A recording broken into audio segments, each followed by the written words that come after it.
ভারতীয় জনতা পার্টি ধীরে ধীরে ধীরে ধীরে পশ্চিমবঙ্গে আজ মহিরুহে পরিণত হয়েছে।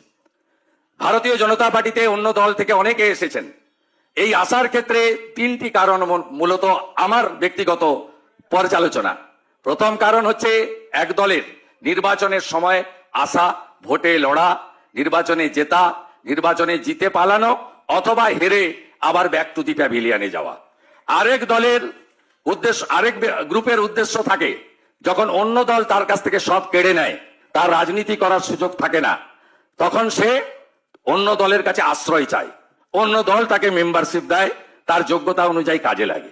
আরেকটা গ্রুপের মধ্যে থাকে নিজে দল ছাড়ে, সব পথ ছেড়ে দল ছাড়ে, কোনো কিছু না পাওয়ার উদ্দেশ্য না নিয়ে রাজনৈতিক দলের পরিবর্তন ঘটে। আমি মনে করি আমি সেই তৃতীয় গ্রুপে পড়ি। 5টা দপ্তর ছেড়ে, 3টে বড় ব্যাংকের চেয়ারম্যান ছেড়ে আমি ভারতীয় জনতা পার্টিতে এসেছি।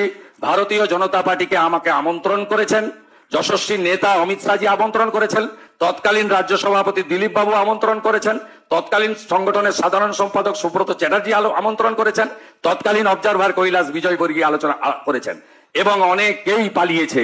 শুভেন্দু অধিকারী পালানোর লোক নয়। 11 সালের আগে আমার লক্ষ্য ছিল সিপিএম যাক, আমি সেই লক্ষ্য পূরণ করতে পেরেছি নন্দীগ্রামের সেই শহীদ পরিবারকে নিয়ে। আজকের আমার কমিটমেন্ট, পার্টি যদি বলে যে তুমি লড়বে না, শুধু প্রচার করো, সেটা করতেও আমি রাজি আছি। সময়ের ডাক, মমতা যাক।